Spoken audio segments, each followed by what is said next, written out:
በምን አይነት መልኩ ነበር የሚገምቱ ድምጽን ሲሰሙና በአካል ሲያገኙ? የመጀመሪያዎቹ ነበር የእንግሊዝ ፕሪሚየር ሊግ ጨዋታን በቀጥታ ስርጭት ያስተላለፈን። በጣም ወቀሰዎች ነበሩበት።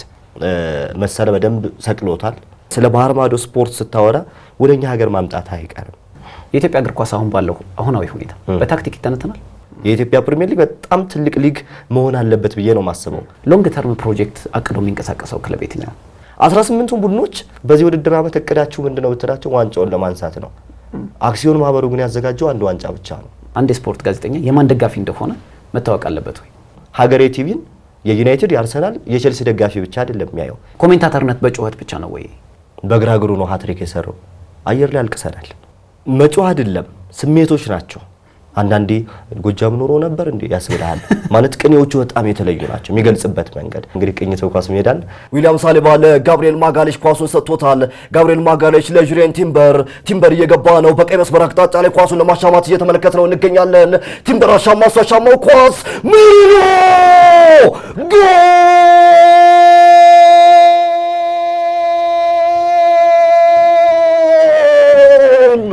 ሚኬል ሜሪኖ የመጀመሪያ ጎሉን በ15ኛው ደቂቃ ለአርሰናሎች አስቆጠረ። አርሰናል ምናልባት ወደ ግማሽ ፍጻሜ ለማለፍ የመጀመሪያዎች ደቂቃ ላይ የመጀመሪያ ጎላቸውን በሚኬል ሜሪኖ አማካኝነት አስቆጥረዋል። ግን ይህ ሪያል ማድሪድ ነው። በየትኛውም ሰዓት ምንም ማድረግ የሚችል ክለብ ሪያል ማድሪድ።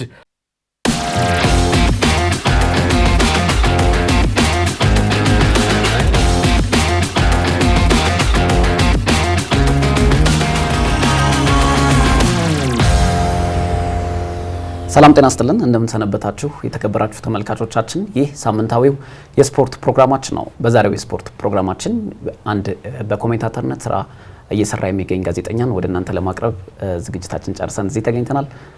እንኳን ደህና መጣ ብያለሁ። እንኳን ደህና ቆየ ቃሉ። እንዴት አገኘው ስቱዲያችን? በጣም ቆንጆ ነው፣ ድባቡ ደስ ይላል። ያው ስፖርት ሚሸት ስቱዲዮ ነው። እንግዲህ አስቀድሜ ለተመልካቾቼ እንደገለጽኩት በኮሜንታተርነት ስራ እየሰራ የሚገኝ ጋዜጠኛን እንግዲህ ቆይታ የምናደርግ ነው በዛሬው የስፖርት ፕሮግራማችን ላይ። ጋዜጠኛ ታደሰ አብዩ እንኳን ደህና መጣ ብያለሁ በድጋሚ። ስራ እንዴት ነው? በመጀመሪያ በጣም ቆንጆ ነው። ያው እግር ኳስ ካለ አለን። ያው ብዙ ጊዜ እግር ኳሱ ላይ ትኩረት እናደርጋለን፣ አልፎ አልፎ አትሌቲክስ እንሰራለን። በጣም ቆንጆ ነው። ካለ ወደ ጥያቄያችን ከመግባታችን በፊት እንግዲህ ጋዜጠኛ የት ነህ ከየት ነው የመጣው ላይባል ይችላል። ብዙ ጊዜ በቴሌቪዥን መስኮት ወይ ደግሞ በራዲዮ ፕሮግራሞች ላይ ስለሚቀርብ ቢያንስ ሰው በስፖርት የሚከታተል ሰው ማወቁ አይቀርም ያንን ሰው። ግን ሰዎች ታደሰ ማን ነው ለሚሉ ጋዜጠኛ ታደሰ ማን ነው ለሚሉ እስኪ ጅማሬያችን በዛ እናደርግና ወደ ሌሎች ጉዳዮቻችን እናልፋለን።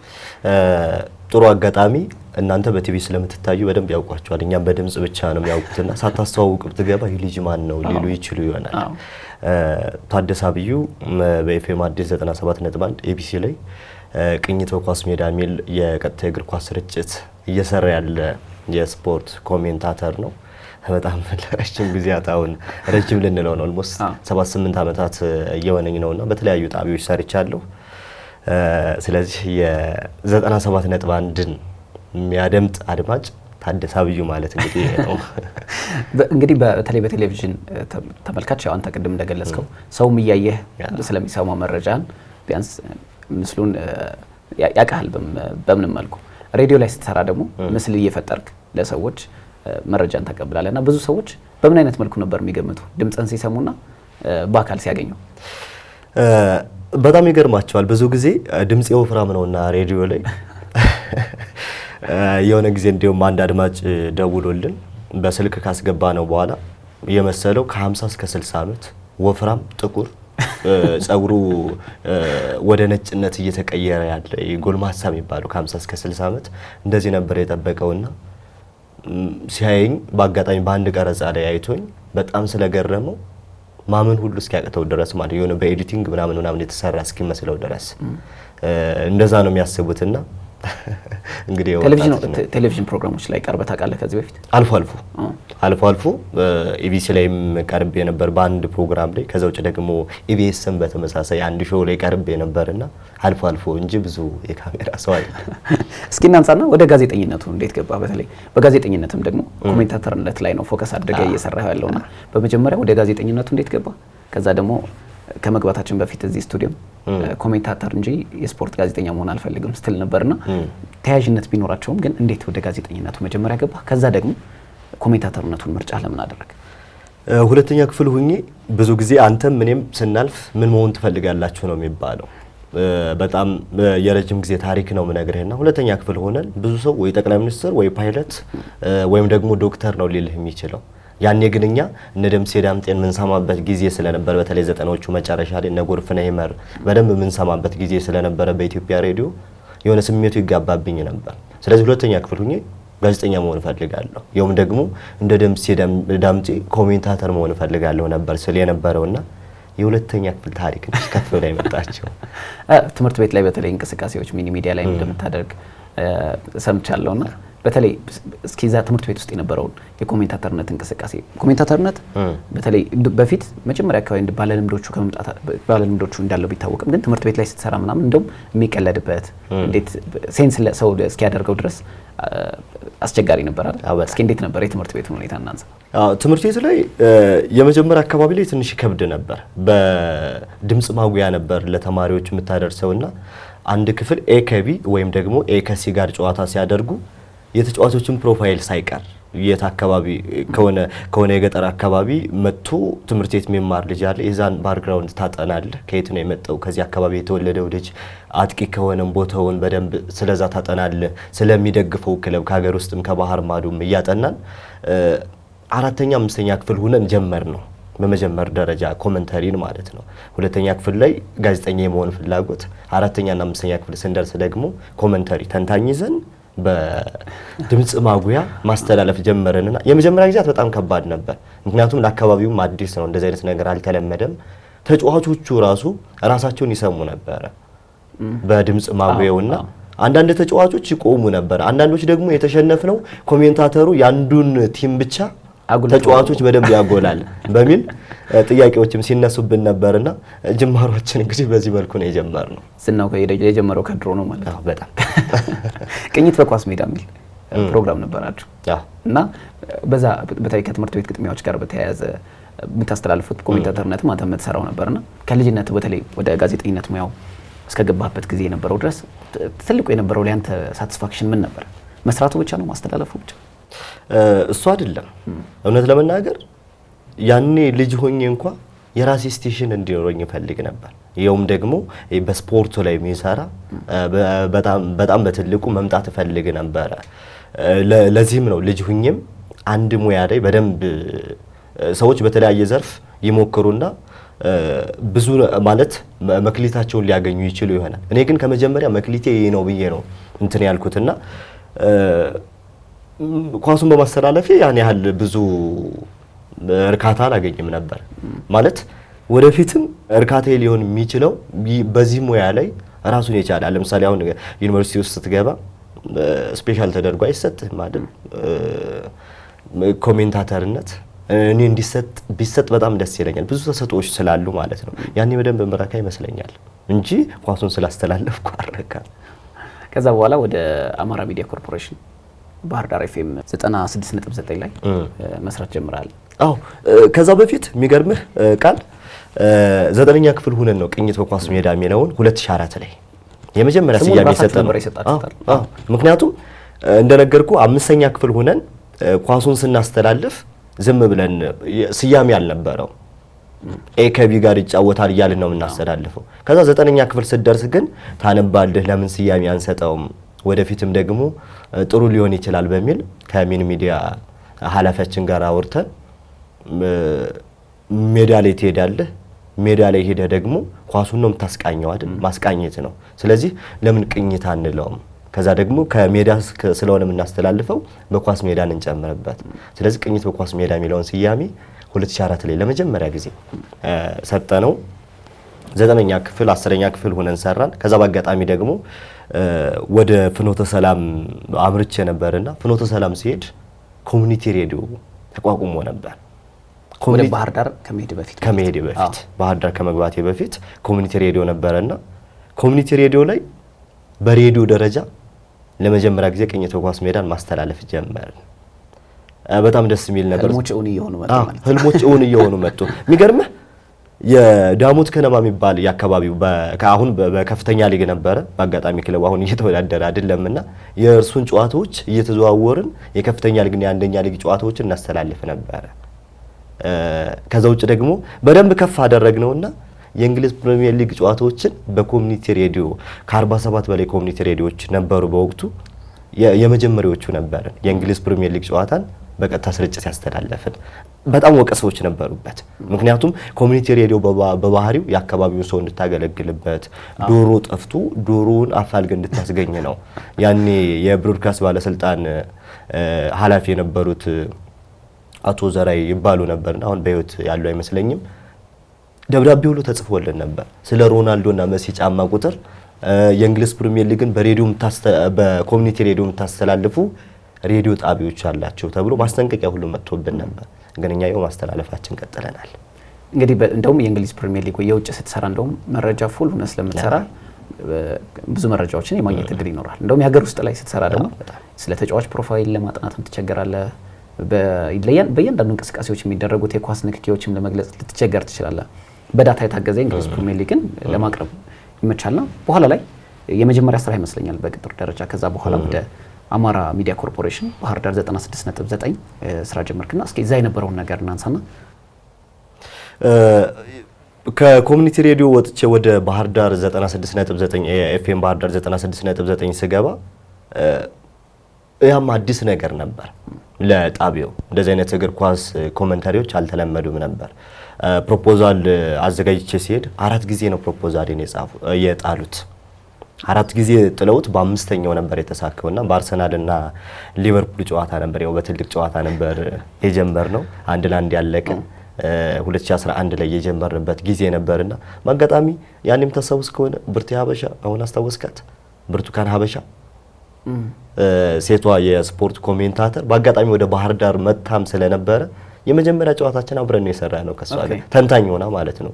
ሚካኤል ለገሰ ሶከር፣ ዶክተር ደምስ ጋሹ ባህር ዳር ዩኒቨርሲቲ ስፖርት ሳይንስ መምህር በጋራ ነበር የጀመርነውና ስሜቱ በጣም የተለየ ነበር ስንጀምረው። እስክንጀምረው ግን ቻሌንጆች ነበሩት። ምክንያቱም የአዲስ ነገር ይዘህ ስትመጣ በጣቢያው በተለይ አዲስ ነገር ሲሆን መሰለ በደንብ ሰቅሎታል። ፋና ላይ በደንብ ሲደመጥ የነበረበት ከዛ ደግሞ የራሱን ብስራትን ማቋቁሞ በደንብ ከፍ ያለበት ጊዜ ስለነበረ እኛ ግን እንደ አዲስ ሲዘን ስንመጣ ተቀባይነት ለማግኘት በጣም ከባድ ነበር። ግን በመጀመሪያ ጨዋታችን ሁሉንም ነገር መቀየር ችለናል። 1 አመት ብቻ ነው የሰራሁት፣ ግን ስቲል በቃ የአሚኮ ላይ ያለን ተቀባይነት አሁንም ድረስ ማለት ነው አድማጩ በጣም ደስ ይል ነበር። የመጀመሪያ ስትሆን ደግሞ ሀገሬ ቲቪ ላይ የመጀመሪያ የስፖርት ጋዜጠኛ ከሆንክ ቃልን ማንም አይረሳውምና አሁንም ድረስ 6 አመታት አልፎናል። ግን በጣም በተለየ ሁኔታ እኔ የምትወደው ብትለኝ ኤፍኤም ባህር ዳር 96.9 በጣም ነው የምወደው። ተደራሽነቱ በጣም ከፍ ያለ ነበረ። በአንድ አመት ውስጥ በጣም ብዙ ነገሮችን ራሳችንን ደግሞ የበለጠ ከኮሚኒቲ ሬዲዮ በተሻለ ደረጃ እያንዳንዱ ነገሮች ከፍ እያሉ የመጡበት ጊዜ ነበረና በጣም ጥሩ ቆይታ ነበረ። ለእናንተም እንደ ተርኒንግ ፖይንትም የነበረ ይመስለኛል። ምክንያቱም ከዛ በኋላ አንተም ወደ አዲስ አበባ መጣ። በዛ ላይ ደግሞ እዛ ባህር ዳር ላይ የሰራችሁት ስራ ላይ ወደ ተሻለ ቦታ ላይ እንድትደርሱ መንገድም ያስጀመራችሁ ይመስለኛልና በኋላ ላይ ወደ ብስራት ኤፍኤም 100.1 የገባህበት ነበር። ምናልባት በወቅቱም በእግር ኳሱ ኮሜንታተርነት የሚታወቁትም በተንታኝነትም የሚታወቁት የሌጀንዶች ስብስብ እንደሆነ ይታወቃልና በብዙ ፈተናዎች ረጅም ርቀትን ተጉዞ የጀመረ ወጣት በኋላ ላይ በሬዲዮ ሲያዳመጣቸው የነበሩት ሰዎች ጋር ለመስራት ወደ ብስራት 100.1 መጣ።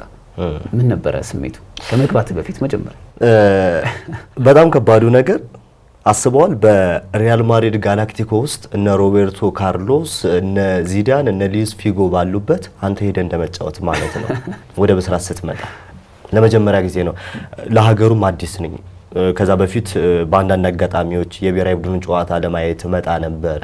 እየተመላለስኩ አይ ነበር እውነት ለመናገር ትልልቅ ቡና ከጊዮርጊስ ሲኖር ያኔ ደደቢትም ነበረ ጨዋታዎችን ሲያደርጉ እየመጣው መለከት ነበር። ከዛ ውጭ የመኖር አጋጣሚውም ስላልነበረኝ ከአካባቢው ጀምሮ አዲስ ነገር ነው። አዲስ ነገሮች ደግሞ በዛ ላይ ብስራት ላይ መሆኑን ስታስብ ብስራት ደግሞ በወቅቱ በደንብ ስሙ ከፍ ያለበት ጊዜ ስለነበረ በጣም ሌጀንድ ምንላቸው ጋዜጠኞች የነበሩበት ምን ወዳቸው ምናከብራቸው ስንሰማቸው የነበሩ ለመስራት ብቻ ሳይሆን ባገኛቸው እንኳን ብለህ የምታስባቸው እውነት ለመናገር እነ ደምሴን እነ ጎርፍኔ መርን እየሰማን አደግን እንጂ የበለጠ ወደ ዘመናዊነት ያመጣው ደግሞ የፕሪሚየር ሊግ ጨዋታን ሌሎች ጨዋታዎች እንድንመለከት ያደረገን መሰለ ነው። ከእርሱ ጋር ነው የመስራት አጋጣሚ የሚገጥምህና በጣም የተለየ ስሜት ነበርና የመጀመሪያ ስልኬን እንደተሳካልኝ አስታውሳለሁ። ሳወራ አልነጋ ብሎ አላደረም። በጣም ከባድ ነበር። ቤተክርስቲያን ነው የሄድኩት የመጀመሪያው። ኪዳነ ምሕረትን በጣም ነው አከብራትና ኪዳነ ምሕረት ቤተክርስቲያን ነበር የሄድኩት። ከመሳካቱ ማለት የቀጠሮ ቀን በቃ ጸሎት አድርጌ ነበር የሄድኩትና ሲሳካ በጣም ስሜቱ የተለየ ነበርና አሁን በነገራችን ላይ ቀኑን በየዓመቱ አከብረዋለሁ። የገባውበትን ቀን ብስራት በጣም የተለየ ስሜት ነው። ምክንያቱም ስትሰማውም ያደግከው አለ መሰለ መንግስቱን አንተ እርግጠኛ ነኝ በእኛ ሌቨልም በእኛ ኤጅም በደንብ እየሰማ ነው ያደግነው እሱ እንደሆነ ይታወቃል። በዛ ላይ ደግሞ የኮሜንታተርነት ስራ ሁለተኛው ነገር ደግሞ ኢትዮጵያ ውስጥ አሉ ከሚባሉ ቀዳሚዎቹም እነ ጎርፍኔ መር ቅድም ያነሳቸውን እንዳሉ ሆኖ ግን አሁን በእኛ ዘመን በተለይ ከ90ዎቹ በኋላ ደግሞ ሞር እየሰማ ያደገው የመሰለ መንግስቱን ነውና በሱ ስር ለመስራት መምጣት ማለት ያለውን ስሜት በጣም የተለየ ይመስለኛል። በጣም ቃል ከመነገር በላይ ማለት እኔ ከሱ ጋር መስራት ብቻ ሳይሆን ወደ ህልምህ ደግሞ የበለጠ እየቀረብክ መምጣት ስሜቱ በጣም የተለየ ነው። የህልምህን ለመኖር በተለያዩ እንትኖች ትፈተናለህ። እግር ኳስ ተጫዋቾች እኮ አንድ ትልቅ ክለብ ሲገቡ ስሜታቸው በጣም የተለየ ነው። ያለቅሱ አሉ።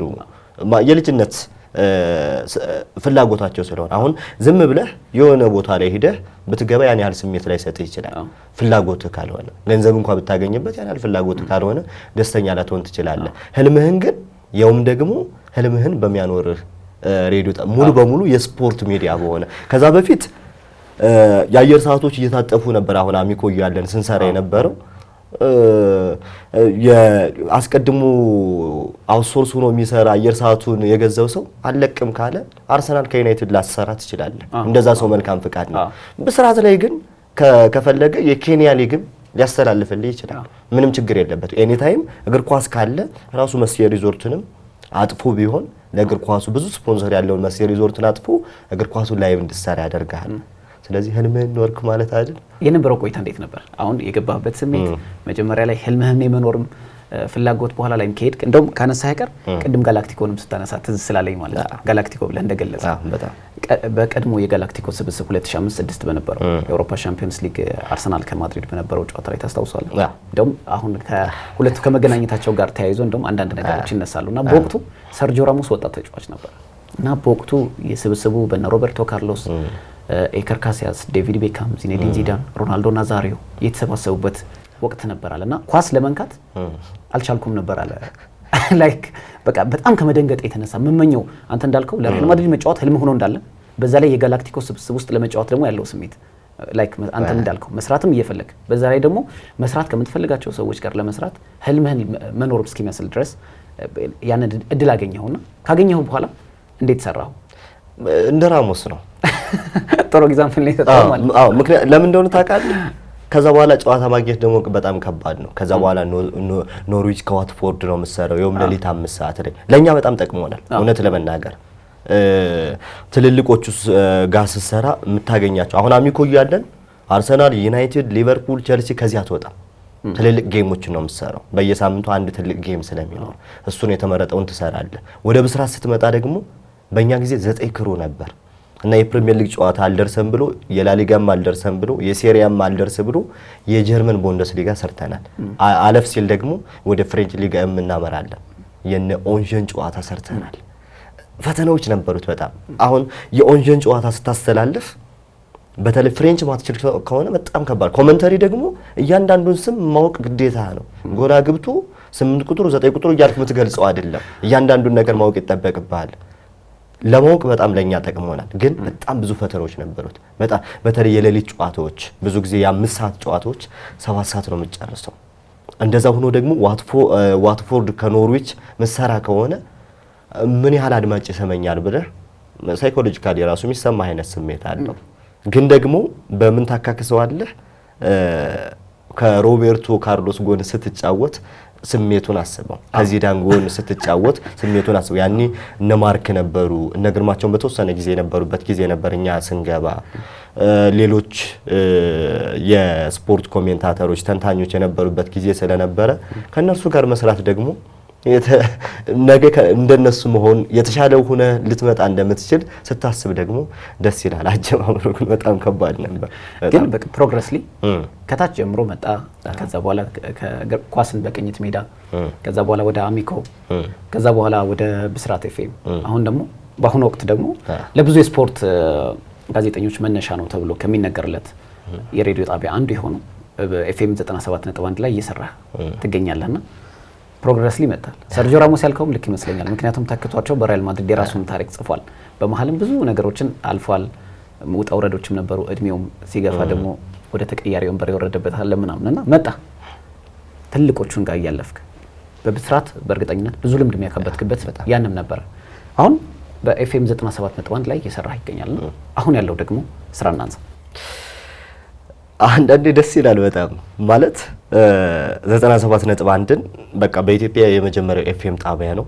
ብዙዎች የወጡበት ብዙዎቻችን ደግሞ ኤፍኤምን ስናስብ የምናስበው ጣቢያ ነው። እዚህ ጣቢያ ላይ መስራት በጣም የተለየ ስሜት ይሰጣል። እውነት ለመናገር ወደ ጣቢያው እንድገባ አንደኛው ምክንያት ብስራት ነው። ብስራት ባልሰራ የመግባት እድሌ በጣም ጠባብ ነው። ብስራት ፕሮፋይልን አሳደጋል። ትልቅ ፕሮፋይል ነው። ከዚዳን ጋር ተጫውቻ ያለው ስትል በጣም ከባድ ነው። ምንም ኳስ የመመልከት ፍላጎት የሌለው ሰው ዚዳንን ለማየት ሲል ራሞስን መመልከቱ አይቀርም። ከዛ ራሞስ በራሱ መንገድ ከፍ እያለ ቢመጣ ማለት ነው። ብስራት ሬዲዮ ጣቢያን ሲከፍት እኛን ሰው ያገኘናል። ሌላውን ሰው ለመስማት ብሎ ቢሆንም እኛን ማግኘቱ አይቀርም።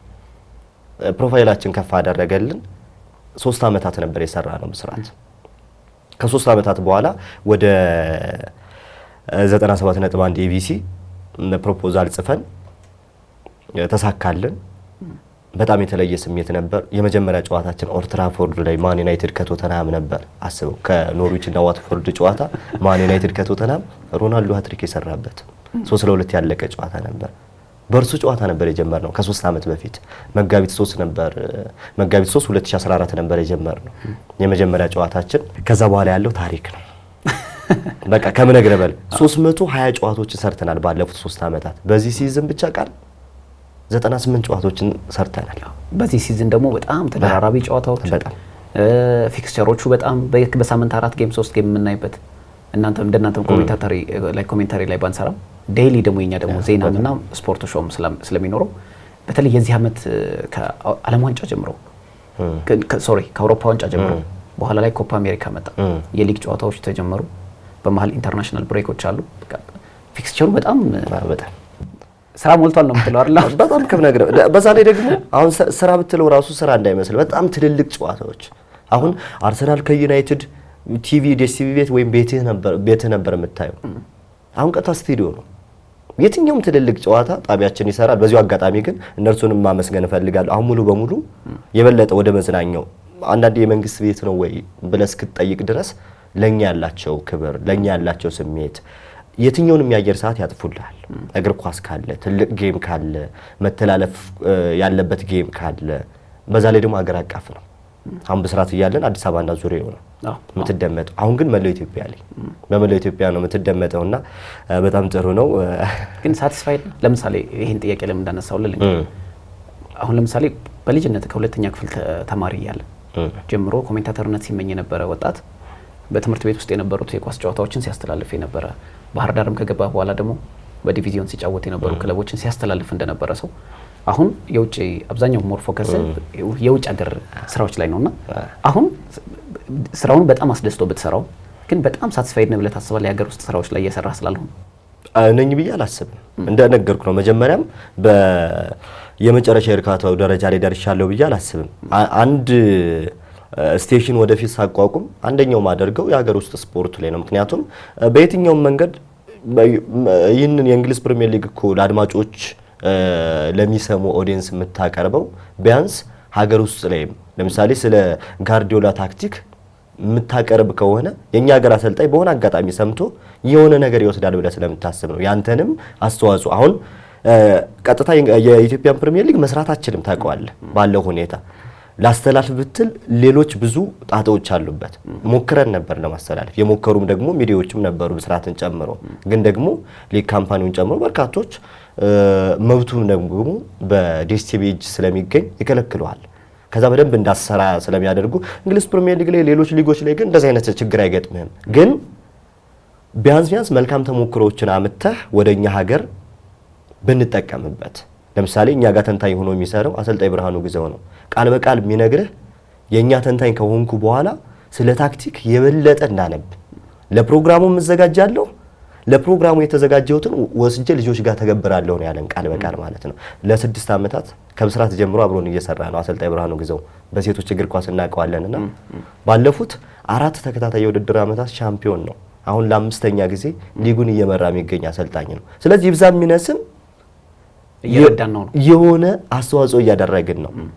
ያ ሰው ስለ ባህር ማዶ ስፖርት ስታወራ ወደኛ ሀገር ማምጣት አይቀርም በየትኛው መንገድ። ግን ሊጉን ቀጥታ ማስተላለፍ አንችልም ባሉ ችግሮች ምክንያት። ታዲያ ግን የኢትዮጵያ እግር ኳስ አሁን ባለው አሁናዊ ሁኔታ በታክቲክ ይተነተናል? በጣም ከባድ ነው፣ በጣም ከባድ ነው። እሱ ብቻ ሳይሆን ያንንስ ለመቀበል አሰልጣኞቻችን ተጫዋቾቻችን ዝግጁ ናቸው? ለምሳሌ አሁን አንድ ቲም እኛም እንሰራለን፣ ከበር እናደርጋለን፣ ብዙ የውጭ ዜናዎችንም ይኖራሉ፣ የሀገር ውስጥ የምንሰራቸዋሉ እና አንዳንድ ጊዜ የውጭ ሀገር ላይ የምትሰራቸው ስራዎች ለሀገር ውስጥ በጣም ቫልዩ አላቸው ብዬ አምናለሁ። የሀገር ውስጥ በደንብ ከበር መደረግ አለበት፣ ምንም ጥያቄ የለውም።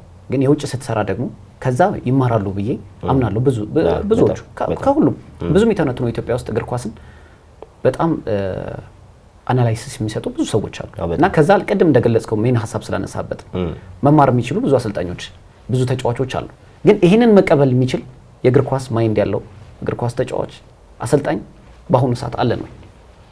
ያደግንበት መንገድም እንዳይኖር ያደረገ ይመስለኛል። ለኔ ቃል በተፈጥሯችን ራሱ ወደ ስፖርት ጋዜጠኛው ብታመጣው እኮ አንድ ኮሜንት ብትሰጠው ለታዴ እኔን ነገር አስተካክል ስትለው እውን በጥሩ ሁኔታ ይቀበልሃል ወይ? እንኳን ታክቲክን የመሰለ ትልቅ ነገር ሀገር የሚለውጥ ነገር። ምክንያቱም እያንዳንዱ ነገር ሽኩቻዎች ናቸው። ለምሳሌ በትክክለኛው መንገድ ደሞዝ ከፍለን ተጫዋቾቻችን ተገቢውን የሆነ ነገር አግኝተው ነገር ግን ደሞዝ ሲከፈል በግልጸኝነት ይሁን ተብሎ ሲነገር በጎን የሚደረጉ ነገሮችን ሽኩቻዎችን በደንብ እናውቃለን።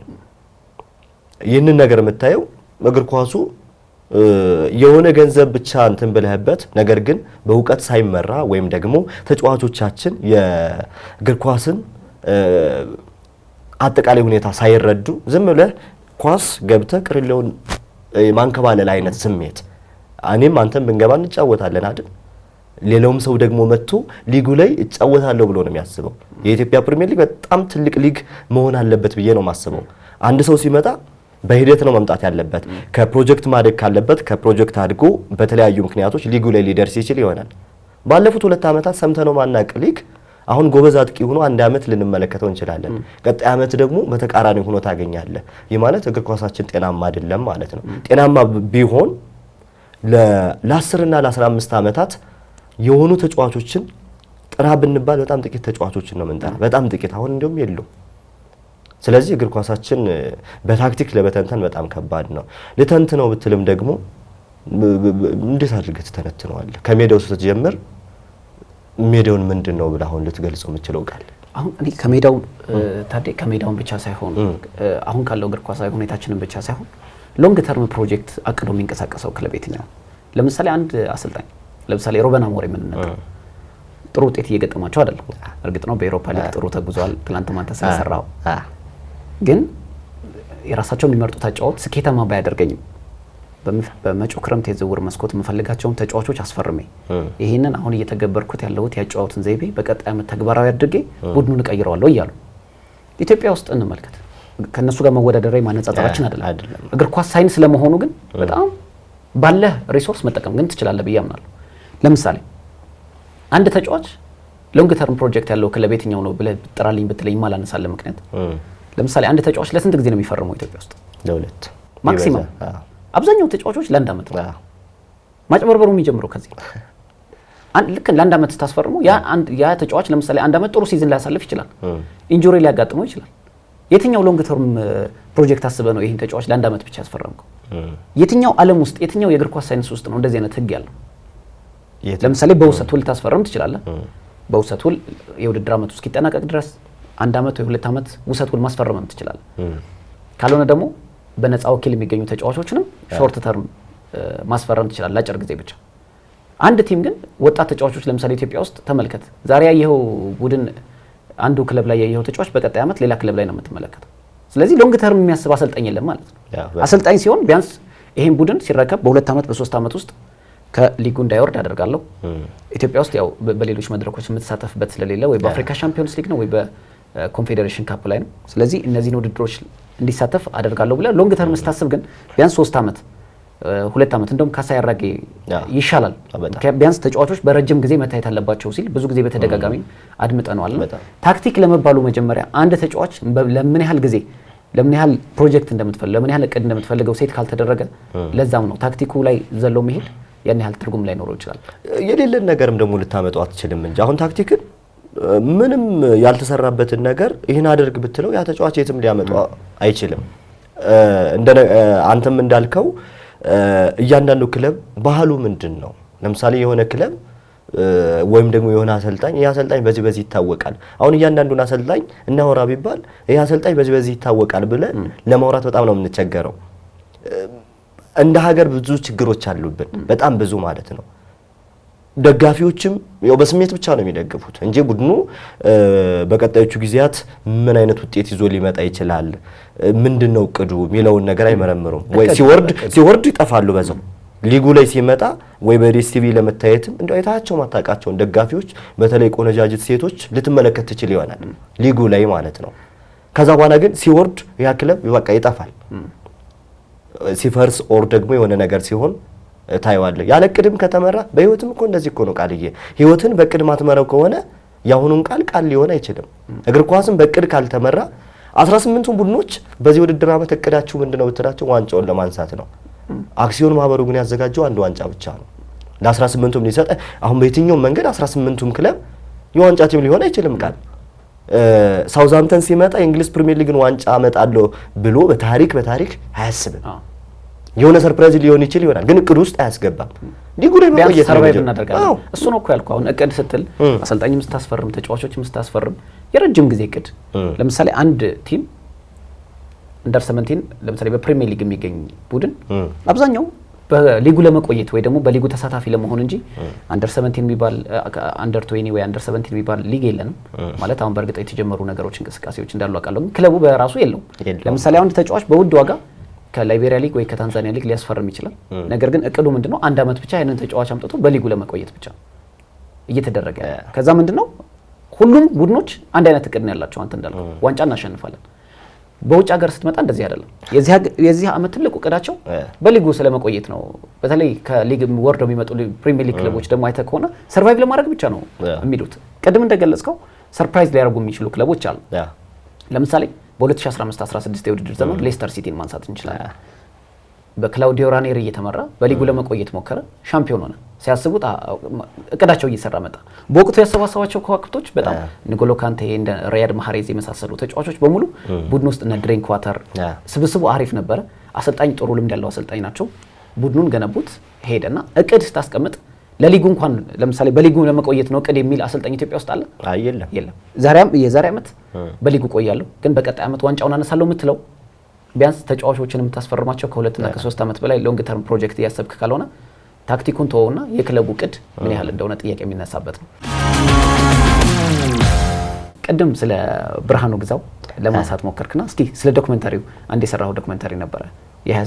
በኢትዮጵያ በሴቶች እግር ኳስ ታሪክ የራሳቸውን አሻራ ካሳረፉ ሰዎች መካከል አንዱ ብርሃኑ ግዛው እንደሆነ ይታወቃል።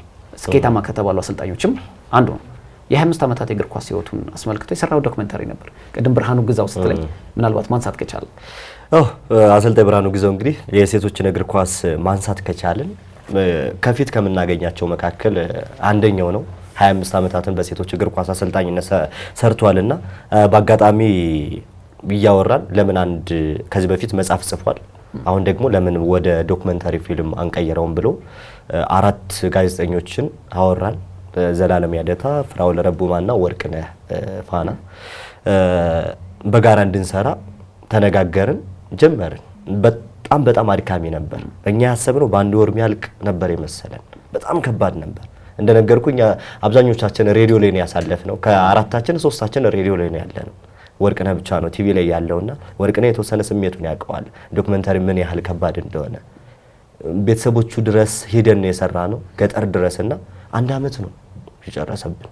ከ1 አመት በኋላ ግን ፈጣሪ ረድቶን በጣም በስኬት አጠናቀቅን። በጣም ጥሩ ጊዜን ምናልባት እንደዚህ አሁን አሰልጣኞች ከዛሬ 20 አመት ወይም 30 አመት በኋላ የሚመጡ ሰዎች አሰልጣኝ ብርሃኑ ግዛው ማን ነው ቢሉ የተወሰኑ ማስረጃዎችን ያገኛል። መጽሐፉ አለ፣ አሁን ደግሞ ዶኩመንታሪ ፊልሙ አለና ህይወቱ በጣም አሳዛኝ ነው። ብዙ ውጣ ውረዶች ያሳለፈ አሰልጣኝ ነው። ብዙ አሰልጣኞች ብዙ ሰዎች ይኖራሉ እንደዚህ ተፈተነው የመጡ እኛ ሀገር ላይ የሆነ ነገር ለመድረስ ብዙ ፈተናዎች አሉት።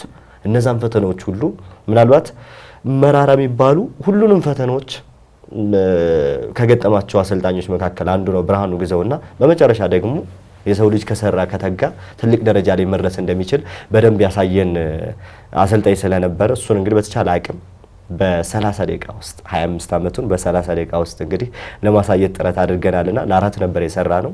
በጣም ቆንጆ ነበር። የመጀመሪያችን ነበር። ደስ ይላል ግን በጣም ነው የሚያደክመው ቃል አሪፍ ዶክመንት የመጀመሪያው ይመስለኛል በእንደዛ ከተሰሩት ውስጥ በተለይ የረጅም ዓመት የ25 ዓመታት ውስጥ በ30 ደቂቃ በዛ አጋጣሚ ጋብዛችሁኝ ነበር። እኔም ተገኝቼ ነበር የምረቃው ጊዜና አሪፍ ጊዜ እንደነበር አስታውሳለሁ። ታዲያ እስኪ አንዳንድ ጥያቄዎችን እናንሳና በተለይ አሁን የተለመደ ነገር አለ በተለይ አሁን በእኛ በስፖርት ጋዜጠኞች መካከል በተለይ እንደ ፋሽንም እየመጣ ያለ ጉዳይ አለና ጋዜጠኛው የማን ደጋፊ እንደሆነ በግልጽ እየታወቀ የመጣበት ሁኔታ አለና ምናልባት ከዛ ከማለፌ በፊት ጥያቄን ላንሳል። አንድ የስፖርት ጋዜጠኛ የማን ደጋፊ እንደሆነ መታወቅ አለበት ወይ? ቢታወቅ ችግር የለውም። እኛ ሀገር ግን በጣም ከባድ ነው። ለምሳሌ አሁን እኔ የምደግፈውን ክለብ ተመልካቾች አሁን ቢያውቁ ቀጣይ 97.1 ላይ ያደምጡ ይችላሉ። እንደኛ ሀገር በጣም ቻሌንጅ ነው። በሰለጠኑት ሀገራት ምንም ችግር የለውም። እስቲል ፑንዲቶቹ የቀድሞ ተጫዋቾች ምናምንም ስለሚሆኑ አብዛኞቹ እየጨፈሩ ሁሉ ልትመለከት ይችላል። ሰሞኑን ሮኒን አንፊልድ ላይ ተመልክተው ከሆነ ሊቨርፑል በፓሪስ ሰን ዠርመን ሲሸነፍ ተንታኝ ሆኖ በቃ በደስታ እያበደ ነበር። አስበው የውም አንፊልድ ላይ ሜዳቸው ድረስ ሄደ። ይሄ ችግር የለውም። አሁን እዚህ ሀገር ግን ይህንን ማድረግ ለኔ በጣም ከባድ ነው። ለኔ በጣም ምክንያቱም የአስተሳሰባችን በዛ ደረጃ ነው ወይ? ለምሳሌ ቃል የሆነ ክለብ ደጋፊ ከሆነ ስለዛ ክለብ የሆነ ነገር ባወራ ቁጥር በፖዚቲቭ የማየታቸው ነገር በኔ እይታ ነው። አሁን አንዳንድ ሰዎች ችግር የለውም ይላሉ። ለኔ ግን በጣም ችግር አለው። ምክንያቱም በዛ ሌቭል ላይ ስላልደረስ ስንደርስ ችግር የለውም። ሳደርስ ግን ብታሳውቅ በቃ ከዛ ክለብ ውጭ ስለዛ ክለብ የሆነ ነገር ባወራህ ቁጥር ነገሮች የበለጠ ተቀባይነትን እያጣህ ነው የምትሄደውና ፌር እንኳን ሆነ መተህ ምክንያት ስራ ላይ አሁን ቃል ስራውን ብቻ ነው የሚደግፈው። ክለብ ተሸነፈ አልተሸነፈ ያን ያህል ብዙ ላይገርመው ይችል ይሆናል። እኔ አሁን እንደዛ ነኝ። ለምንድነው ግን ደፋሽን የመጣው? በተለይ ማለት እንትን ማድረግ ያለ ምን መለከተው ስለሆነ ለምሳሌ እኔን ብትጠይቀኝ እኔ አንድ የስፖርት ጋዜጠኛ የማን ደጋፊ እንደሆነ መታወቅ የለበትም የሚል አቋም አለኝ። ያልኩበት ምክንያት ቢያንስ ሰው በኩል አይንም ማድመጥ አለበት። ስፖርት መዝናኛ ነው። ከጾታ፣ እድሜ፣ ሃይማኖት፣ ብሔር ሁሉም ነገር አይለይም። አባቶች ሊከታተሉ ይችላሉ፣ እናቶች ሊያዩ ይችላሉ፣ ወጣቶች፣ ሴቶች፣ ህፃናት ልጆች ሊያዩ ይችላሉ። ያንን ፕሮግራም በሚያዩበት ወቅት በኩል አይን ማየት አለባቸው የሚል እምነት አለኝ። ላይክ አንተ የማን ደጋፊ እንደሆንክ ከታወቅ በእርግጠኝነት ቢያዝድ ያደርጋል ብለውም ስለሚያምኑ ያን ያክል እንትን አይልም። ግን ለምን እንደ ፋሽን እየሆነ መጣ? ለምሳሌ አብዛኞቹ ጋዜጠኞችም እየተመለከትነውም እንዳለ ላይክ በግልጽ የእንደዚህ ደጋፊ ነኝ ይሄን ክለብ ነው የምደግፈው እያሉ ነውና ምናልባት እግር ኳሱ ላይ ወይ ደግሞ ሰው ላይ ተጽዕኖ አይፈጥርም ወይ? ለኔ በጣም ነው የሚፈጥረው መታወቁ። ሰዎቹ ምናልባት ፈልገውት አንዳንዴ አሁን ማህበራዊ የበለጠ ዓለማችን ወደ አንድ መንደር እየመጣች ነው አይደል? የሆነን ክለብ ተቀባይነት ለማግኘት ስትል ለምሳሌ በሆነ ቦታ ላይ ተጽዕኖ መፍጠር ሲያቅትህ እንደዚህ አይነት እንትኖችን ሳይዶችን ትይዛለህ። ምርጫዎች ሲመጡ እኮ የሆነን አንድ ጋዜጠኛ እንዲመጣ የሚፈልገው የእግር ኳስ ፕሬዝዳንት የአትሌቲክስ ፕሬዝዳንት አለ አይደል? ግን በግልጽ ከሌን ደግፋለሁ ካለ ችግር አለ ማለት ነው።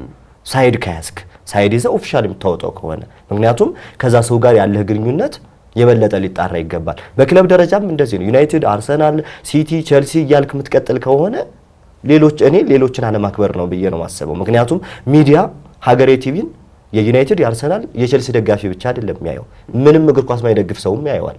ስለዚህ የዩናይትድን የዩናይትድ ወይም የቼልሲ የሲቲ ደጋፊ ስለሆንክ ስለ እነርሱ ብቻ ለማውራትም አሁን ስለ ዩናይትድ ስለ አርሰናል ስታወራ በቃ ሰው ይብዛም ይነስም የሆነ ሳይድ መያዙ አይቀርም። አይማ የዩናይትድ ደጋፊ ስለሆነ ነው። ዩናይትድ አሁን ችግር ላይ ነው አይደል? ስለ ዩናይትድ ችግር ብታወራ አይ አርሰናል ደጋፊ ሆኖ እኮ ነው ይሄን የሚያወራው ይላል። ስለዚህ ችግርነቱን የዩናይትድ ደጋፊዎች አይረዱም። ያለውን ችግር በሜዳ ላይም ከሜዳ ውጭም ችግር እንዳለው ግን እናውቃለን። ኦፊሻሊ ካደረግን ለኔ በጣም ከባድ ነውና እኔ በተቻለ አቅም ይህ ባይሆን ደስ ይለኛል። ግን ደግሞ ሰው እንደ ፍላጎቱ ነው አይደል? ቃል የራሱ ፍላጎት አለው። እኔ ግን ተናገር ብትለኝ መቼም አልናገርም። ነው ማንም አያውቅም። ዛሬ ባይዘው ሳትናገር ከዚያ ተጣጣም ተብሏል። ግን እንደው በጣም ስሜት ሰጥቶ ምናልባት ተመልካቾቻችን አላውቅም ላይክ አንተንም የሚከታተሉ ልጆች በኤፍኤም 97.1 ላይ አሁን ለምጠይቅ ጥያቄ ምናልባት ሳይድ ደጋፊ እንዳልሆንክ ምናልባት በዛው ልትናገር ትችል ይሆናል። ግን በጣም ስሜት ሰጥቶ ላይክ ከሰራሃቸው ለምሳሌ አንድ ምሳሌ ልስጥ።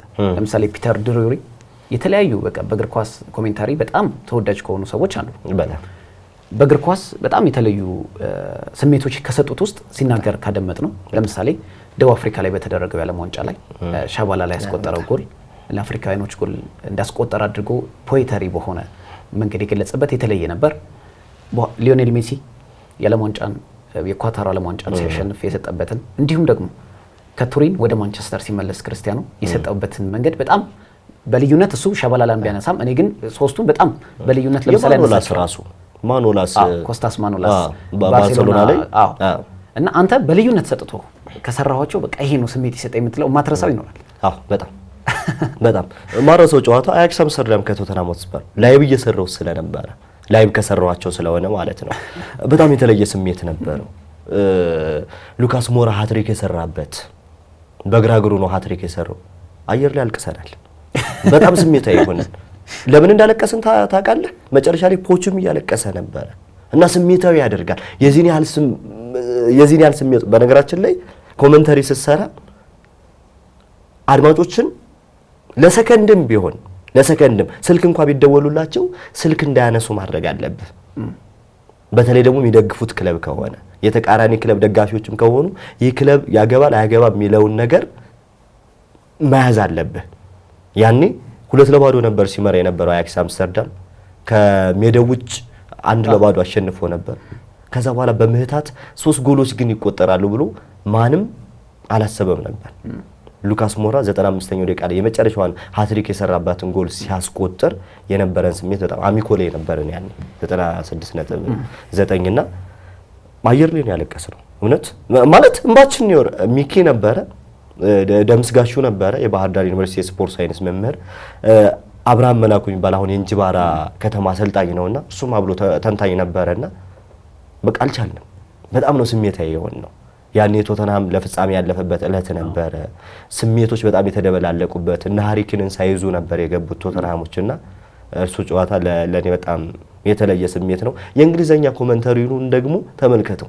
የእንግሊዘኛ ኮሜንታተሩ ራሱ እኮ የሆነ እየተናነቀው ነበር። አሁን ደግሞ ብትመለከተው ሁሉ ደስ ይለኛል። ያ የተለየ ዓመትም ነበር። በጣም የተለየ ዓመት አስታውሳለሁ። እንደውም ሊቨርፑል ከቶተንሃም ነበር ፍጻሜ ላይ የተገናኘው። ሊቨርፑል ባርሴሎናን ጥሎ የመጣበት ጊዜ ነበር። ያ በጣም ካምባኮች በጣም የበዙበት ወቅት ነበርና እንደውም የአውሮፓ ሻምፒዮንስ ሊግ አሁን ፎርማቱ አበላሽቶታል የሚሉ ብዙ ሰዎች አሉ። በጣም ለምሳሌ አሁን በፊት አዌይና ሆም ጌም መጫወት ትርጉም ነበር። አሁን የለውም። ትልቁ ሊኖረው የሚችለው በደጋፊ ፊት መጫወት ብቻ ነው። ያኔ ግን በደጋፊም ተጫወት ከአዌይም ከሜዳ ውጭ ሜዳ ተጫወት የሚቆጠሩበት ጎሎች ወይ የምታስቆጥራቸው ጎሎች ዋጋቸው ከፍ ያለ ነበር ይላሉ። ምናልባት ከዛ በኋላ ያን ነገር ከተፈጠረ በኋላ በልዩነት የምታነሳው አይደል? አሁን የአያክስና የቶተንሃም ስትለኝ የሌላ ብጠቅስ ሰዎች ደጋፊ ነው እንዳይሉኝ ብለህ ሊሆን አይ ኖ በጣም የተለየ ጨዋታ ስለነበረ ነው እሱን ጨዋታ በጣም ከማረሳቸው። ከዛ በኋላ ደግሞ የሚገርምህ ከዛ በፊት አንድ ቀን ቀደም ብሎ ማክሰኞ ቀን ረቡዕ ነበር የተደረገው የኛው ጨዋታ። ማክሰኞ ደግሞ ሊቨርፑል ካምባክ ሰርቶ 4-0 አንፊልድ ላይ ባርሴሎና ሁለቱንም ጨዋታ ሰርተናል። ከበዓል ማግስት ከፋሲካ ማግስት የተከናወነ ከትንሳኤ ማግስት የተከናወነ ጨዋታ ነበርና ሁለት ካምባኮች በጣም ለኔ በልዩነት በትልቅ ሚዲያ ደረጃም የሰራው ጨዋታ ስለሆነ ይመስለኛል እና እሱን ጨዋታ ከማረሳቸው ጨዋታዎች መካከል አንዱ ነው። ሌላ ጨዋታ በተለየ ሁኔታ በዚህ ዓመት በጣም ብዙ ነገሮች ተከስተዋል። በጣም ከምነግርህ በላይ አሁን አንደኛው የክርስቲያን ኤሪክሰን ኮላፕስ አድርጎ ሲወድቅ እኛ ነበር ኮሜንታሪ እየሰራን ነበር፣ በስራት ላይ ነበር ደግሞ ያኔ ዩሮ 2020 ላይ ማለት ነው። እሱ ደግሞ በጣም አሳዛኝ ነበር ማለት እግር ኳስ ጥሩም ነገሯ በጣም መልካም ነገሯ ይበዛል፣ እንደዚህ አይነት ጉዳቶች ደግሞ በጣም አሳዛኝ ናቸው። ኦልሞስት በአንድ አጋጣሚ አይኖችን ተመልክተን ነበርና በአንድ አጋጣሚ ማለት ነው እንዳይታይ ጥረት እያደረጉ ነበርና አይኑ የነበረበት አቀማመጥ ልክ አልነበር። በጣም ነው የሚያስደነግጠው። የሆነ ሰው ህይወቱ ሲያልፍ የሚታይ አይነት ስሜት ነበር የሚመስለውና እኔ የኛ ሞመንት ያኔ ቢቀረጽ ኑሮ በጣም በእግር ኳስ ካየናቸው አሳዛኝ ክስተቶች መካከል አንዱ ነበር። ብዙ አሳዛኝ ህይወታቸው ያለፉ አሉ፣ ግን እኛ ኮሜንታሪ አልሰራንም። ይሄኛው ግን ደግሞ የክርስቲያን ኤሪክሰን ለኔ በጣም የተለየ ነው። ወደ ቶፕ ፎሮች ከሆነ አልመጣም ያቆብኛል ብለህ ነው የሚለው። በልዩነት የምታነሳቸው አሉ። ለምሳሌ በኮሜንታሪ ብቻ ሳይሆን እንደ እግር ኳስ ተመልካች ሆነም አሁን እንደውም መዝናኛ የሚመስሉ ጉዳዮችን እያነሳን ስለሆነ ነው። በጣም ለምሳሌ እኔ ሊቨርፑል ካምባክ ያደረገበት የባርሴሎና የሁለቱም ክለቦች ደጋፊ ሆኜ አይደለም፣ ግን በወቅቱ የነበረው ስሜት እጅግ የተለየ ነው። 3-0 ካምፕኑ ላይ ተሸንፎ የመጣ ቡድን አንፊልድ ያው ይታወቃል በአውሮፓ ምን ያህል ተጽዕኖ ፈጣሪ እንደሆነ ሜዳው። በዛን ወቅት ደግሞ ያንን ካምባክ ማሳየቱ ደግሞ ምን ያህል በአውሮፓ የውድድር መድረክ አንፊልድ ተጽዕኖ እንደሆነ ያየንበት ነበርና የማትረሳቸው አጋጣሚዎች ይኖራሉ። ግን ኮሜንታሪ ላይ ስትሰራ ዴይሊ ሁሌ አዲስ ነገር ያጋጥማል። በጣም ለምሳሌ ከረፍት በፊት ሲመራ የነበረውን ክለብ ደጋፊዎች ጨዋታው አልቋል ብለው ተስፋ በቆረጡበት ጊዜ ካምባክ ተደርጎ ልትመለከተው ትችላለህ። እና ዴይሊ ስሜት እንደዛ ነው። እኔ አሁን የጠየቁ በልዩነት እንድታነሳው ነው እንጂ ዴይሊ ሁሌ ጌሞች ባሉ ቁጥር የምታነሳቸው ነገሮች የሰሞኑን የቻምፒዮንስ ሊግ ምሽቶች ማስታወስ ብቻ በቂ ነው። እግር ኳስ በየጊዜው አዳዲስ ነገር ነው ልታስመለክት የምትችለው በየጊዜው ማለት ነው። እንዲያው በልዩነት ማስረሳቸው በሚለው ነው እንጂ እያንዳንዱ ጨዋታዎች የራሳቸውን ታሪክ ጽፈው ነው የሚያልፉት። በጣም ስሜቶች በጣም የተለዩ ናቸው። በየጊዜው አዳዲስ ነገሮች ነው የምትመለከተውና ስፔሻሊ ደግሞ የቻምፒዮንስ ሊግ ምሽትም ስለሆነ መሰለኝ በጣም ድራሞች ነው የምታይበት። በጣም አሁን ደግሞ የበለጠ ወደ ድራሙ እየቀረብን ነው አይደል?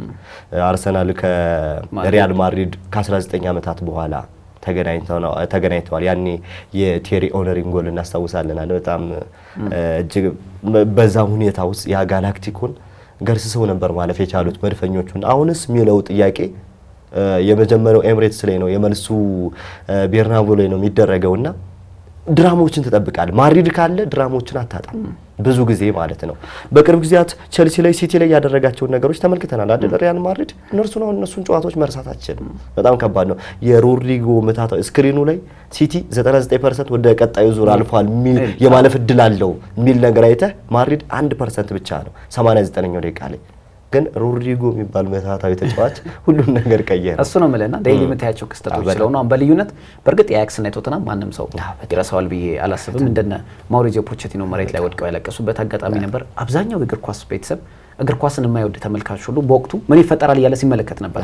የካምባኮች በጣም እየተፈጠሩበት የነበረበት ወቅት ስለነበር በወቅቱ በጣም አንዳንድ ሰዎች ኮሜንታተርነት በጩኸት ብቻ ነው ወይ ኢትዮጵያ ውስጥ ሁሉም ኮሜንታተር ሲጮህ ነው የምንሰማው እና ስሜት ስለሚያመጣ ነው ወይ የሚያስጮኸው? ወይስ ለምሳሌ ስንመለከት በሌሎች ሊጎች ላይ ረጋ ብለው ይጀምራሉ፣ መጮህ ባለባቸው ሰዓት ይጮሃሉ፣ ከዛ በኋላ ያወራሉ ከተንታኙ ጋር፣ ጎል በሚቆጠርበት ሰዓት የተለየ ስሜት ሰጥተው ያወሩታል። እኛ ጋር ግን አብዛኛው ለሙከራውም፣ ለጎሉም፣ ለእንቅስቃሴዎቹም፣ ለካርዱም ሲጮህ ነው የሚሰማውና ለምንድን ነው ኮሜንታተርነት ኢትዮጵያ ውስጥ በጩኸት ብቻ ነው የሚለው አንዳንድ ሰዎች ጥያቄ ያነሳሉ። ራስህ ካለ ልምድ አንጻር ምን ታነሳለህ? መጮህ አይደለም ስሜቶች ናቸው። አሁን የጩኸት የሚለውን ነገር እንደ ስሜቶቹ ይለያያሉ። ለምሳሌ አንድ ጎል ሲገባ የምትገልጽበት መንገድ፣ አንድ ሙከራ ሲሞከር የምትገልጽበት ቶን እና ቢጫ ካርድ ሲሰጥ የምትገልጽበት ቶን ተመሳሳይ ሊሆን አይችልም። ግሮሮህም አይፈቅደውም እሱን ለማድረግ ምክንያቱም በጣም ከባድ ነው። 120 ደቂቃዎችን በቻምፒዮንስ ሊግ ምሽት ኤክስትራ ታይሙን ጨምረ የምታሳልፍ ከሆነ 120 ደቂቃዎችን ጩኸት ችለው ፕላስ ደግሞ ኮሜንታሪ በጣም ከባድ ነው። በጣም ብዙ ሰው ሞክሮታል። አሁን ብዙ ሰዎች እኛ ሀገር ላይ በጩኸት ብቻ ነው የሚሉት ሞክረው ያልተሳካላቸው ናቸው። በነገራችን ላይ ለምን እንደዛ እንዳልኩ ታውቃለህ? ብዙ ሰው ሞክሮታል። ብዙ ሰዎች ጉሮሮ ላይ ችግር ያመጣል። እንኳን ኮሜንተሪ 90 ደቂቃ ጩኸ ቀርቶ በጩኸት ነው ብለው ካሰቡ በኖርማል እንኳን 90 ደቂቃ አታወራም ቃል በጣም ከባድ ነው። አንዳንዴ ብዙ ጊዜ ስታወራ ድምጽ እኮ ይዘጋል። እያንዳንዱ ጨዋታ አመቱ ሙሉ 98 ጨዋታ ሰርቼ ገና በአመቱ አጋማሽ ላይ 98ቱንም ጨዋታ ማስተላለፍ የተለየ ተሰጥኦ ነው። እያንዳንዱ ሰው የራሱ ተሰጥኦ አለው። ስለዚህ ሰዎች ማድረግ ማይችሉትን ነገር እንከን ነው የሚፈልጉት። አሁን 90 ደቂቃ እኔ ጮሆ የሚያስተላልፋለ ብዬ አላስብም። ስለማትችል ግን ብዙዎች በልዩነት ምን ያነሳሉ? ለምሳሌ መጮህ የማይችል ሰው ኮሜንታተር መሆን አይችልም።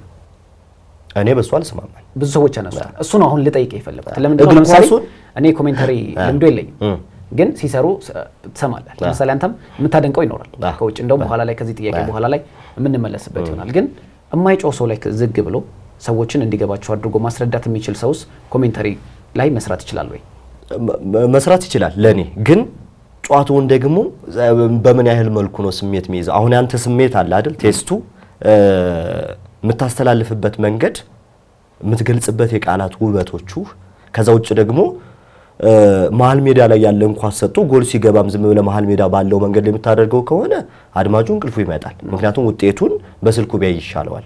ግን በጥሩ መንገድ አንተ ኳሱን እያስተላለፍ ግዴታ መጮህ ግዴታ አይደለም። ሰዎች የተለያየ እኔ እንዲያውም የተለያየ መንገድ በእግር ኳስ ቲክታክ የሚጫወትልህ አሰልጣኝ አለ። ኳስ ይዞ በደንብ ፖዚሽን በልጦ የሚጫወት አለ። እንደ ጆዜ አይነት ደግሞ ለእግር ኳስ ሌላ ውበት የሆኑ አሰልጣኞች አሉ አይደል? እነ ዲየጎ ሲሞኔ፣ ጆዜ ሞሪኖ እነርሱ ባይኖ አሁን እነሱ ለእግር ኳሱ አያስፈልጉም ትላቸዋለህ? አትልም፣ ውበት ስለሆነ። ስለዚህ በኮሜንታተርም ስሜትን እስከ መጨረሻው መያዝ የሚችሉ ኮሜንታተሮች አሉ፣ ድምጻቸው በጣም ግሬስ ኑሮት። ከዛ ውጭ ደግሞ ዝግ ባለ መንገድ መረጃዎችን በደንብ እያገኘ የሚያስተላልፉ ሰዎች አሉ። እኔ ሁለቱም ቢኖሩ አልጠላም። እኔ ግን በደንብ ስሜት ውስጥ ካሉ ሰዎች መካከል አንዱ ነኝ። ለዚህ ደግሞ ራሴን በደንብ እጠብቃለሁ፣ ሮጣለሁ፣ ኳስ እጫወታለሁ። ጎበዝ ተጫዋች ነኝ በነገራችን ላይ። ኳስ እጫወታለሁ፣ በእያንዳንዱ ዴይሊ ሮጣለሁ፣ ሩጫ ሮጣለሁ በእያንዳንዱ ቀን። ስለዚህ 3 ተከታታይ ጨዋታዎችን አሁን የፊታችን እሁድ በአንድ ምሽት 3 ጨዋታ ላይ ብሰራለሁ። 9 ሰዓት ጀምረን ሌሊት 6 ሰዓት ነው የምንጨርሰው። ትልልቅ ጨዋታዎች ስለሆኑ ማለት እርሱን ለመስራት የተለየ ተሰጥኦ ያስፈልጋል። ብዙ ሰዎች የሚያነሱትም ጥያቄ በእርግጠኝነትም ይሄ ጥያቄ ሰምተዋል ብዬ አስባለሁ። ከዚህ በፊት ጨዋታ ብቻ ነው ወይ ኮሜንታሪ የሚያሰራው የሚሉ ብዙ ሰዎችን ያነሳሉ። ግን አንተ ከሀገር ውስጥ ብዙ የቀድሞ በኮሜንታሪ ሲሰሩ የነበሩ ሰዎችን ስታነሳልኝ ነበርና ከውጭ አሁን ካሉትም የማን አድናቂ ነህ? የትኛው ኮሜንታሪ ሲሰራ የትኛው ጨዋታ ላይ በተለይ በልዩነትም ቅድም ስላነሳ ነው አብረታ ያይዟል ብዬ አስባለሁና የማን አድናቂ ነህ ከውጭ? ማርቲን ቴለር በጣም ደስ ይለኛል። ፒተር ነው። አሁን ፒተር አለመውደድ ንፉግነት ነው የሚሆነው። በጣም የቃላት ሀብታም ነው። አንዳንዴ ጎጃም ኖሮ ነበር እንዴ ያስብልሃል ማለት ቅኔዎቹ በጣም የተለዩ ናቸው። የሚገልጽበት መንገድ ስለ ዝግጅቱ የሆነ ጊዜ ሲያወራ ሰምተው ከሆነ በጣም በተለየ ሁኔታ። በነገራችን ላይ ኮሜንታተር ስትሆን ዝም ብለህ ገብተህ መጮህ አይደለም። በጣም ብዙ ስቱዲዮ ብትመጣ አንድ ቀን መምጣት ትችላለህ፣ በአጋጣሚ ማለት ነው። ጠረጴዛው በሙሉ በወረቀት ተሞልቶ ነው የምታየው፣ እኛ ጋር ማለት ነው። በጣም ነው የምንዘጋጀው ከምነግርህ በላይ ዝግጅቱ ማለት ነው። ማርቲን ቴለር በተለያቸው ያጎየሮ 2011-12 ከ44 ዓመታት በኋላ የቻምፒዮንስ ሊግ የፕሪሚየር ሊግ ዋንጫን ሻምፒዮን ሲሆኑ ኪንስ ፓርክ ሬንጀርስ ላይ ሲያስቆጥር ያለው ስሜት ያጎየሮ ብሎ የያዘበት መንገድ ማርቲን ቴለር ለኔ በጣም ምርጡ ነው። ፒተርም በተመሳሳይ ከመረጃ አንፃር በተለይ በአሁን ዘመን ቴክኖሎጂ እንግዲህ ሁሉም በቀላሉ መረጃ የሚያገኝበት ዘመን ላይ ነው ያለው። አብዛኛው ሰው በራሱም በሶሻል ሚዲያዎችን ብንከታተል ልክ እንደኛ ኦፊሻሊ ተቀጥሮ ባይሰራም ግን አብዛኛው ሰው የስፖርት መረጃንም ያጋራል። የስፖርት መረጃም ከበቂ በላይ ደረጃ ላይ አሁን ሰው በጣም በዘመናዊ መልኩ እያገኘ ነው። ምን ያህል ዝግጅትና ጥንቃቄ ይፈልጋል? በጣም ብዙ ከመነግርህ በላይ ማለት ደግሞ እግር ኳስ ሲሆን ደግሞ ሴንሲቲቭ ነው። በአብዛኛው ሰው በጣም ቅርብ የሆነ እግር ኳስ እንኳን ያን ያህል ጠልቆ ማይመረምር ሰው አንተን መገመት ይችላል። ስለዚህ ተገማች ላለመሆን ጥረት ታደርጋለህ። በእያንዳንዱ ቀን ዝግጅት ታደርጋለህ። እስከመጨረሻው ላይቭ እስክትወጣ ድረስ አዳዲስ ነገሮችን ይዘህ ለመግባት ጥረት ታደርጋለህ በብዙ መንገድ ማለት ነው። ከዛ ውጭ ደግሞ ከእግር ኳስ ውጭ ምን እንዘጋጃለን ቃል ምክንያቱም መጻፍቶችን ማንበብ አለብህ። አሊያ ቃላት የት ይመጣል? ሌሎች ከጦርነት ጋር ልታያይዘው ትችላለህ። ያንን ነገር የምትገልጽበትን መንገድ አሁን ብዙ ጊዜኛ ከፍቅር እስከ መቃብር ጋር አገናኝተን ከሰብለና ከበዛብህ ጋር እግር ኳሱን አገናኝተን ገልጸን እናውቃለን። ሁኔታዎች እንደ ሁኔታው ይሄ ከስንት አንዴ የሚፈጠር ነገር ነው። ደግመንት እንዳትለው ትችላለህ። የሆነ ጊዜ ደግሞ ከሆነ አካባቢ ጋር ስለሆነ ቦታ በሀገራችን አንድ ቦታ ካለ ያ ቦታ በጣም ጽዱ፣ ማራኪ፣ ውብ ከሆነ ስለሆነ ሪያል ቤትስ የምታስተላልፍ ከሆነ ከሪያል ቤትስ የመለያ ጋር አያይዘህ አረንጓዴውን ለምን እንደመረጡ ምናምን ገልጸህ የምታያይዝበት መንገድ አለ። ስለዚህ በተለየ ሁኔታ ነው ዝግጅት የምታደርግ፣ በጣም በተለየ ሁኔታ። ቀደም እንዳልከው 90 ደቂቃ ሙሉ ለሚከታተል በተለይ አድማጭ ምስል የምትፈጥርለታልና ሞባይል እንዲነካ እንኳን እድል መስጠት የለብህም ያልከው ነገር አለና ለዛም ነው ያልኩ። ምክንያቱም ዝግጅቱ በምን ያህል ይጠይቃል። ለምሳሌ ሰው ስልኩ መረጃ እያየ ሊያዳምጥህ ይችላል። ሬዲዮ ብዙ የሚያደምጡ ብዙ ፍላጎት ያላቸው በሬዲዮ እግር ኳስን ብቻ ማድመጥ የሚፈልጉ ብዙ ተመልካቾች ያሉበት እንደሆነ ይታወቃልና ምናልባት ቆይታችንም ወደ መገባደድ እየደረሰ ነውና ማለት የምትፈልገው ነገር ካለ ማስተላለፍ የምትፈልገው ነገር ካለ እድል ነው ልስጥ። ቃል በጣም አመሰግናለሁ። እንግዳ አድርጋችሁ ስለጋበዛችሁን በጣም ደስ ብሎኛል። በቀጣይም በተለይ በኮሜንታተርነት ዘርፍ በእኛ ሙያ ዘርፍ ከዚህ በላይ አሁን እኔ ገና አልተነሳም፣ ዜሮ ላይ ያለን ነው የሚመስለኝ። ከዚህም በላይ መሄድ ይችላል። አሁን በደንብ ወጣት ጎበዝ ኮሜንታተሮች እየመጡ ነው። በተለያዩ ጣቢያዎች እግር ኳስን እያስተላለፉ ነው። የበለጠ ደግሞ እግር ኳሱን ከባህር ማዶ የቀጥታ ስርጭት በዘለለ እኛ ሀገር ላይም በደንብ በጥልቀት ገብተን ምንሰራበት ሁኔታዎች ወደፊት ይኖራሉ እያስባለሁ። ሚስተካከልም ይመስለኛል። በየትኛውም የሥራ ዘርፍ ላይ ደግሞ ስኬታማ መሆን እንደሚቻል ማመን ትልቁ ነገር ነው። ከማመን ነው ነገሮች ስኬታማ መሆን የሚችሉትና ሁለተኛ ክፍል ሁኜ እኔ አሁን እንደመሆን ይሰማኝ ነበር ስሜቱ። ግን ለመምጣት በጣም ብዙ ፈተናዎች አሉ። አልጋ ባልጋ የሚሆን ነገር ምንም ነገር የለምና ብዙ ወጣቶች ይህንን ፕሮግራም የሚከታተሉ ወጣቶች በተለያየ የሙያ ዘርፍ ላይ ያላችሁ ነገ በተሻለ መንገድ ከዛሬ ነገ ይሻላል፣ ከነገ ደግሞ ቀጣዩ ቀን ይሻላልና ራሳችን እንደምንችል አምነን የተሻለ ስራ መስራት እንደምንችል አምነን ስኬታማ እንደምንሆን አልጠራጠርም። እንግዲህ ቅኝት በኳስ ሜዳን በኤፍኤም አዲስ 97.1 አድምጡ፣ ተከታተሉ። አሁን የራሳችን ድርጅት ከፍተናል። በነገራችን ላይ ኔክስት ደግሞ ስቴሽን የመክፈት ነው። በቃ ትልቁ እቅድ እሱ ነው። ከዛ በኋላ ቅኝት በኳስ ሜዳን ልክ እንደ ላመሲያ ወጣቶችን የምታፈራበት ሚዲያ ማድረግ ነው ትልቁ እቅዴ። ከፈጣሪ ጋር እንግዲህ አደርጋለሁ ብዬ አስባለሁ። እንግዲህ ይሄንን ለተመልካቾቻችን ቃል እንደገባው አሁን በተመልካች በቴሌቪዥን ቀርበ ነው እያወራ ያለው። በ97.1 ደግሞ በድምጽ የሚያቆይ ይኖራሉ። ለምሳሌ በአውሮፓ ሻምፒዮን አንድ እድል ልስጥ። በአውሮፓ ሻምፒዮንስ ሊግ አሁን ተጠባቂ የግማሽ ፍጻሜ ጨዋታዎች ይደረጋሉ። ለምሳሌ አርሰናል ማድሪድን ይጋብዛል። እንዲሁም ደግሞ ፓሪስ ሴን ጀርሜን ከአስቶን ቪላ በተለይ የቀድሞ አሰልጣኝ ኡናይ ኤምሪ ወደ ቀድሞ ክለባቸው ፓርክ ደ ፕሪንስ ተመልሰው እንግዲህ ጨዋታ የሚያደርጉ ይሆናል። የፈለከው ጨዋታ ምረጥና በአንድ ኮሜንታሪ ተመልካቾቻችን መሰናበት ይችላል።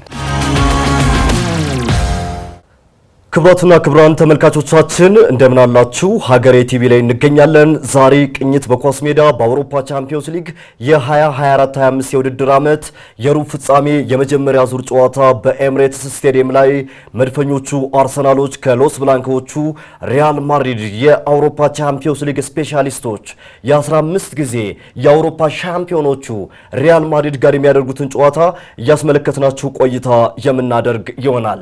ከ19 ዓመታት በኋላ ሁለቱ ቡድኖች ለመጀመሪያ ጊዜ ዛሬ በአውሮፓ ቻምፒዮንስ ሊግ ጨዋታቸውን ያደርጋሉ። ማን ያሸንፋል የሚለው ጉዳይ ይጠበቃል።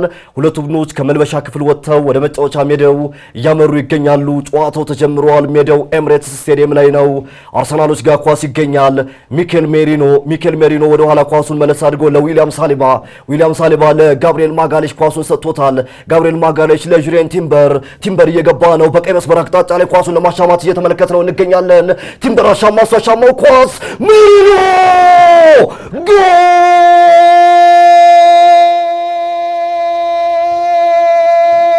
ጎል! ሚኬል ሜሪኖ የመጀመሪያ ጎሉን በ15ኛው ደቂቃ ለአርሰናሎች አስቆጠረ። አርሰናል ምናልባት ወደ ግማሽ ፍጻሜ ለማለፍ የመጀመሪያዎች ደቂቃ ላይ የመጀመሪያ ጎላቸውን በሚኬል ሜሪኖ አማካኝነት አስቆጥረዋል። ግን ይህ ሪያል ማድሪድ ነው። በየትኛውም ሰዓት ምንም ማድረግ የሚችል ክለብ ሪያል ማድሪድ ውጤቶችን መቀየር የሚችል ቡድን ነው። አርሰናሎች ምናልባት ተጨማሪ ግቦችን ማያስቆጥሩ ከሆነ ፈተናው የበለጠ ወደ ራሳቸው ይመጣል። ምክንያቱም የመልሱ ጨዋታ በቀጣይ ሳንቲያጎ ቤርናቦ ላይ ነው የሚከናወነው። ስለዚህ በቀጣይ ይጠበቃል። ቃልዬ እንዴት ነው ጎል? እንግዲህ አሪፍ ጨዋታ የተመለከትን ይመስለኛል። በሳንቲያጎ ቤርናባው ደግሞ የሚደረገው ጨዋታ ደግሞ እጅግ ተጠባቂ ያደርገዋል። ህልሞቹን እውን የሚሆንበት ሳንቲያጎ ቤርናባው ምናልባት ሪያል ማድሪድ አርሰናልን ውጤት ይቀለብሳል የሚለውን ተጠባቂ ያደርገዋል። በጣም አሪፍ ጨዋታው ተጠናቋል 1-0። እጅግ አድርገን እናመሰግናለን ታዴ፣ አሪፍ ቆይታ ነበረን።